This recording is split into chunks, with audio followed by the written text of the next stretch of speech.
મલ્ટીક્લચની અંદર એના સેટિંગનો પ્રોબ્લેમ છે. મેં એનો મલ્ટીક્લચ છૂટો કર્યો. ક્લચ મારે રીસેટ મારી અને રીસેટિંગ કરવાનો છે. નમસ્તે, આ વેન્ટો DAG7નો ગિયરબોક્સ છે. કસ્ટમરે ગાડી એના રેગ્યુલર વર્કશોપમાં જ્યાં ગાડી રિપેર કરાવે છે એને ત્યાં ગાડી મૂકી હતી. એને ગિયરની અંદર ચેન્જ થવામાં પ્રોબ્લેમ હતો.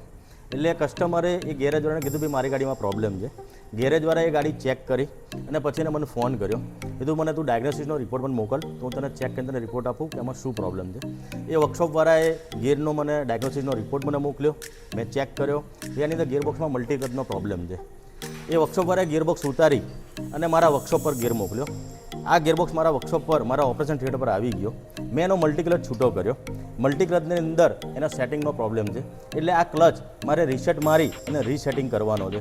જે ગિયરબોક્સ મેં અત્યારે ઓપન છે અને આ ક્લચ છે, આ ગિયરબોક્સ છે, આ એની બેરિંગો છે, આ એના ફોર્ક છે, જે મારે એની અંદર ફિટિંગ કરી અને રીસેટિંગ કરી અને રીકેલિબ્રેટ મારે કરવાના છે. પછી આ ગિયરબોક્સની અંદર જે ગિયરમાં ચેન્જ થવાનો જે પ્રોબ્લેમ છે એ સોર્ટ આઉટ થઈ જશે.